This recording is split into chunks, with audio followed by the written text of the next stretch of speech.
Hey everybody, it's me, Aaron, Professor Thorgy, and welcome to our post-Geekout reaction for Luke Cage Part 1.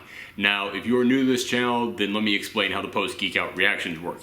These are not reviews, these are just my open and honest feelings about the thing that I just watched, and that includes spoilers. So if you have not watched up to episode 4 of Luke Cage, tune out now. If you have already watched beyond that, then come back later this week in which I will have the next two parts in which I will be looking at episodes 5 through 13. But for now, let's get into it. I was really excited about this because I am a big Luke Cage fan. I'm a big Luke Cage and Iron Fist fan. In fact, that book right now is amazing. If you have not checked out the new Power Man Iron Fist series, it is so darn good. But Luke Cage, when he was created, he was meant to be a blaxploitation character, and if you look back at how he's portrayed now, he seems kind of goofy. So I was really curious how they were going to treat him for this darker, grittier, more real-world take on superheroes that the Marvel Netflix series have been. And as I said, I'm only up to episode 4 now. I am really impressed with what they're doing. At this point, I still like Jessica Jones more. But that's just simply because Jessica Jones was off to the races as soon as that show began. But Luke Cage and Daredevil, both of them are following that similar incline. Both of them are slowly just building tension with every single episode. All the little chess pieces are getting lined up. And I really enjoyed where Daredevil ended. So if Luke Cage is going in the same way, then I really look forward to what's going to happen later in the series. Man, where should I even begin? I gotta say, the guy that got to play Luke Cage, I think he's doing a great job. I was a little bit iffy on him in the first episode, simply because whenever he gets really passionate about something, whenever he gets really emotional, whenever he gets sad, whenever he gets angry, whenever he gets happy, whenever he's flirting with someone, basically anytime that he shows emotions, I think that he is nailing it. I think that actor's great. But anytime in which he's just being serious, he's intense, which you need him to be, but he is so serious and so intense that I feel like he must have been classically trained as an actor. I would not be shocked if he went to Juilliard. That's how classically trained he seems, because every single time that he starts talking about something serious, he just gets so focused that it's almost like a spotlight should just shine in there. It's almost like he's performing a play at that point. And I'll admit, that normally would be a positive thing, but every now and again it would take me out of it, because it'd be like, man, you are just really delivering that line way too well. You're delivering it so well that I'm like, I can't buy you as a real person right now. You seem too good at this. That's probably the only time in which I will say that someone is too good of an actor always as a complaint, but that was just for the first episode. As the series has gone on since then, I have really been digging him, especially in the last 2 episodes. As I said, full spoilers on, so again, last chance if you have not checked out the first 4 episodes, don't listen to this. But I think when it got to that point in which Pops died, which I almost feel like that shouldn't be a spoiler, because he's the kindly old fatherly figure giving out words of wisdom in a superhero origin story. Name me one of those that survived. After he died and it just became the Luke Cage show and it didn't become Luke and Pop going back and forth, I really think that he stepped up a notch. And that's when he to me felt more like a real person. So yeah, I have really been enjoying his portrayal of Luke Cage. I think he's been nailing it. I just watched the origin story, which, by the way, what is it with the Marvel television shows in which episode 4 is always the episode in which we're okay, now we give the origin story. Now we explain who these characters are. I don't know if it's exactly episode 4, but it's always a third of the way into the season. It's an interesting approach. There has to be a showrunner who is specifically telling them to do that. It can't just be coincidence at this point. But I actually kind of like that approach, because that way you get to know the character before you get all the information on them. You get attached to them on a personal level before finding out everything that went into their backstory. But yeah, as I said, I just watched the origin story and you saw him in prison, and he had to have a very subtle, like, descent into depression and anger with everything that was happening to him. And I think he absolutely nailed it. Like, just the very slow, like, loss of hope in his expression. Because, yeah, it's not like he was happy to be there in the first place, but just seeing, like, whatever was there slowly fade away. Like, that's such a subtle thing, but he was able to convey that so well. So yeah, this guy is really nailing it every step of the way. Also, speaking of the prison episode, when he got into the giant machine and they slapped the headband on him, I was like, oh man, that's a great Easter egg for all of us fans out there. But when he escaped, and you see him go and you see laundry hung up there in someone's backyard, I was like, please find blue pants and a yellow shirt. Please find blue pants and a yellow shirt. And he found blue pants and a yellow shirt. He put them on. And he looks at himself and he goes, that look ridiculous. I was like, yeah, he looks ridiculous, but still, as a fan of this character, I got so excited. In fact, I'm not kidding you. Right before that, when he punched the wall and formed the hole in the wall, and he just went, sweet Christmas, I literally just went, yay! Like a little kid watching, like, Dora the Explorer, and they just found a special item there. I was like, yay! He said the thing! Because, yeah, literally for like 4 episodes, I was like, when's he gonna say it? He's gotta say it at some time. But let's move into some of the other characters. I like Misty. I think Misty is pretty darn good so far. I was having this conversation with someone at my store in which they said that they never really pictured Misty as being an older character. I always kind of did, mostly because so much of her is set in the 70s, and I can't picture a young person really being that closely attached to the 70s. But also because you gotta think about Misty's character. In the comics, she's someone who was a cop and rose all the way up to detective, and then she quit the force and became a private eye for numerous years helping out these superheroes. In my mind, Misty has always been like close to 40, if not even a little bit older, because it's like, yeah, she's lived a long life doing a lot of incredible stuff that takes time to accomplish. So yeah, I absolutely have to applaud this show for hiring not like some 21-year-old to come in here and play Misty Knight. Like they went, no, we're hiring a grown woman to play this very mature character. So yeah, I think that they are doing a great job. Although I have to say, am I the only person who every time they see Misty Knight in this show, they look at her arm and go, oh, when's it gonna happen? It's like Hot Tub Time Machine. When they have that bellhop who's missing the arm, and then they go back in time and he's got the arm there, and every single time that they see something get close to his arm, they're like, oh, what's gonna happen? Every single time that I see Misty and I see her like talking about playing basketball and like see her like fiddling around with both hands, I'm like, oh, something's gonna happen. Oh, when's it coming? We all know it's gonna happen. Although speaking of Misty, one small complaint that I do have with the show so far is that her partner, when it got revealed that he was a dirty cop and he was on Cottonmouth's payroll, that was a great scene because how he just strangled the kid with his tie, that came out of nowhere. Like, I was legitimately shocked at that. And it makes me want to go back and rewatch that scene because during that whole scene, he was just casually taking off his tie. And I didn't think anything about it. I was like, all right, he's just getting more casual with this kid to take down all the information from him.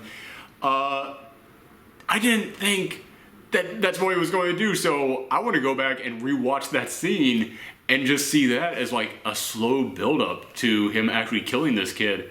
So yeah, it was a great scene in which it got revealed. However, when I stop and think back to that character and everything I've seen about that character, like, that's not surprising anyway. That character has been a complete dick every single scene that he's been in.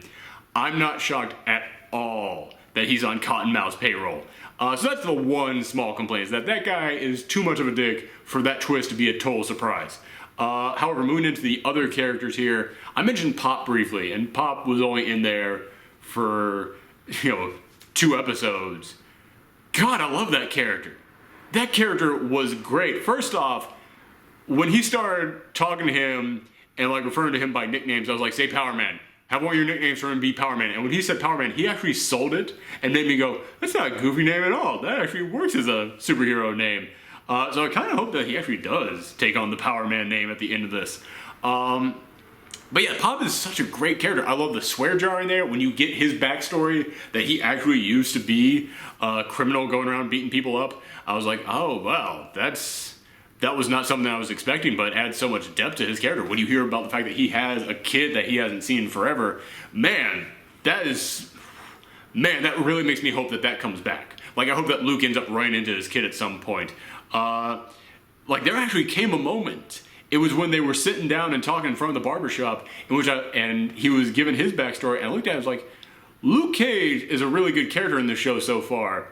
Pop is the best character, though. Pop is hands down the best character so far in this show. But yeah, man, that guy nailed it. That guy was such a great character, and the actor just sold every single line. The other character that I have to mention, of course, is Cottonmouth himself. What is it with the Marvel Netflix series and just having the best villains? I'm not one of those guys who complain about the Marvel Cinematic Universe's version of villains. Like, I know so many people will go, well, Loki's good, but everyone else is terrible. No, that's not true. Listen, they've got problems with their villains, but they're not all terrible. You know, Obadiah Stane was great. I thought that the Winter Soldier was amazing. Baron Zemo in Civil War was fantastic. They've had a lot of good villains in there, but the Netflix villains always blow them out of the water. That scene in which Cottonmouth is just hearing about what his underling did to Pops without his approval, and then all of a sudden the guy just pops up behind him and goes, "Where's my money?" By the way, is that the guy from the Daredevil show? Like, when he mentioned, "I'm going back to Hell's Kitchen," is that the guy who's been beaten up by Daredevil in each season? The guy who I think is supposed to be Stiltman? Because if he is supposed to be Stiltman, the fact that he can just magically appear on the top of tall buildings, that's such like a small little thing to go, yeah, it's Stiltman. That's Stiltman. He can get to tall places. But when he throws him then off the side of the building and go collect your money down there, wow, that was a chilling moment. Also, when he just beat the crap out of that kid. Another thing that all the Netflix shows have in common. A gang leader beating the crap out of someone with their bare hands. Or a car door. Yeah, that whole little speech there of, "Do you like my Biggie poster? I do too. Do you know what part your eye gets drawn to? The crown. Because everyone wants to be the king." That delivery was perfect. That delivery was fantastic. So, yeah, all the villains in here, even Maria, who is like a smaller villain, she also was an old Luke Cage villain, although completely different than what we have in this show.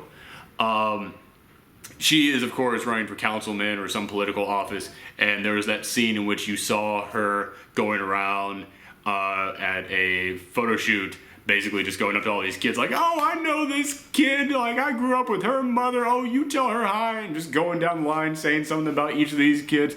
When I first got out of college, my first job was actually working on a political campaign. I'm not going to say who it was with, because they actually did win, and I don't want to try and sully their name. But yeah, I saw them on some campaign shoots just like that. She nailed it. That is exactly how the person I work for acted. So that brought back a lot of memories watching that. I was like, yeah, they know how messed up politicians can be and how fake they can be when they go around and talk to people.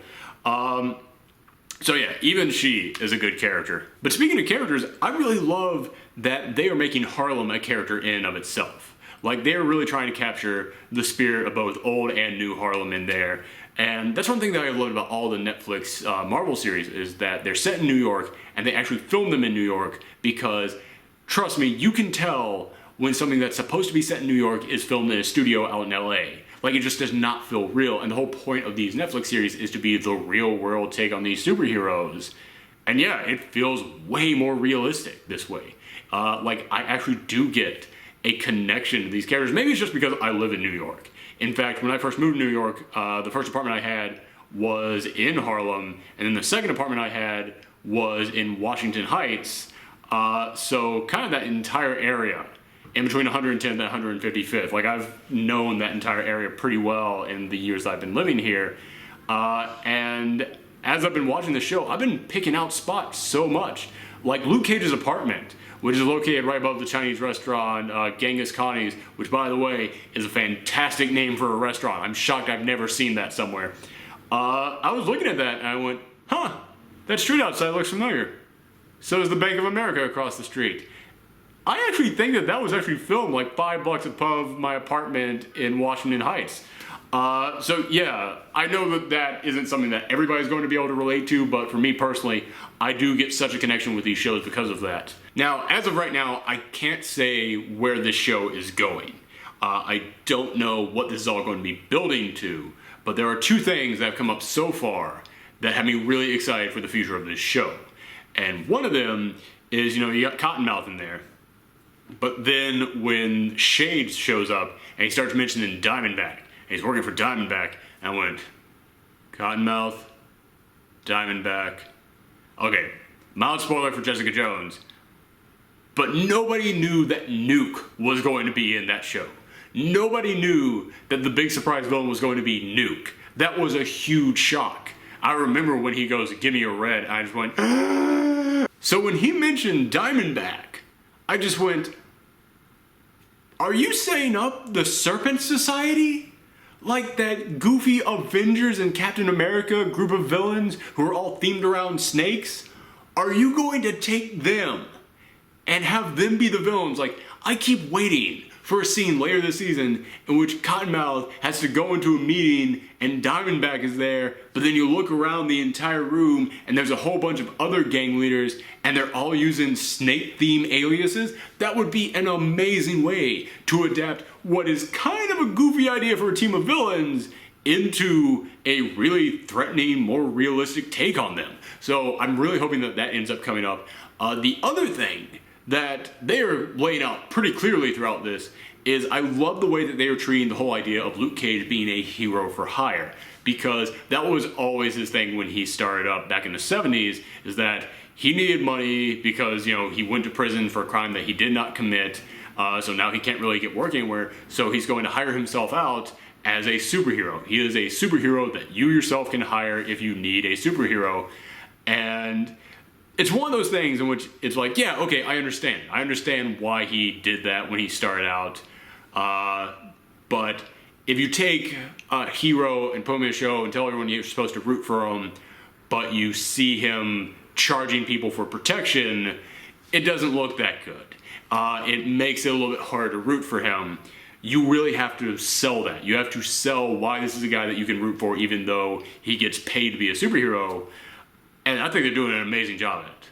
Like, it starts in that first episode in which he takes those guys out at Genghis Khan's, and she goes, we want to hire you, and he goes, I'm not for hire. And it's very clear that he's like, no, I'm going to stand up to these guys, I'm going to protect people, and I'm not taking money for it.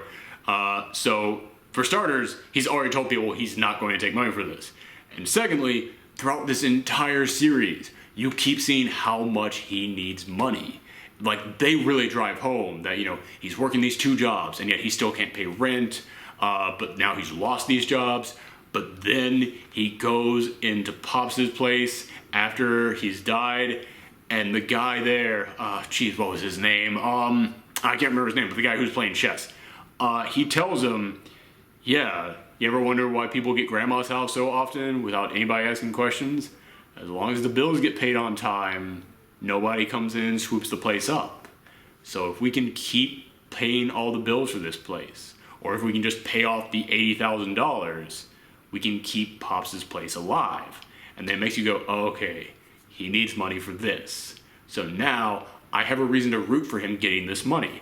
However, he then immediately handles that situation in a brilliant way that we were only 3 episodes into this season and it already had a huge cheer-worthy moment in which he just goes in that Fort Knox place and just goes through this barrage of people coming at him without breaking a sweat, and he finds all that money there and he takes 1 duffel bag of it. Although I gotta say, kind of surprised he didn't take 2. I would have taken as many duffel bags as I possibly could have carried. However, then they reveal that the cops came in, swooped in, and just claimed all the rest of the money, and we're going to use it as evidence against Cottonmouth, and they were going to like keep it away from him so that he couldn't use it. I was like, oh, okay, that's why he left the rest of the money there. It's so it could be used against him. This guy's smart. Luke Cage is smart in this show. But they keep coming up with reasons why he needs money. Like especially when he went to the funeral and he couldn't pay for the big casket that Pop needed. So yeah, I really dig that they are putting out there in almost every single episode and a reminder that, hey man, Luke Cage needs money. Money is a big driving force throughout this entire series. And as I said, I am up to episode 4, but right before recording this, I watched like 5 minutes of episode 5. And in that, you know, this is not much of a spoiler because it's the very beginning of the next episode, but you see a bunch of Cottonmouth's thugs going around and shaking people down for money and telling them, hey man, if you got a problem with it, speak to Luke Cage, because they're trying to turn people against Luke Cage. But it actually made me think, what if all these people, instead of getting angry at Luke Cage for this, then go to Luke Cage and go, we want to hire you. They're taking our money. We will pay you to go and stop them from doing this. And yeah, I think that as I said, I don't know if that's what's going to happen, but it seems like that's what they're saying up. So I think the fact that they are taking this idea of the hero for hire, which is a really hard concept to sell and make people cheer for, and they've actually got you going, yes, Luke is going to save the barbershop. Luke is going to get everything right and get everything taken care of, and he's going to be a hero doing it. That's great. As I said, I'm only 4 episodes into it, and I am totally down with this idea. So yeah, it's amazing to me that I am only a third of the way through the season, and I'm enjoying it this much. But then again, that's how all the Marvel Netflix series have been. God, they are so freaking good. Sorry, just had to geek out there for a moment. But yeah, let me know in the comments down below how you felt about these first 4 episodes. Spoilers are on for those 4 episodes. However, if there's something that you want to spoil later on in the season, guys, I'm going to come back with updates later in the week. Just save it for that episode. So yeah, just chill out until then. But again, thank you guys for watching this, and I hope that you're enjoying Luke Cage, because I know I am. Bye.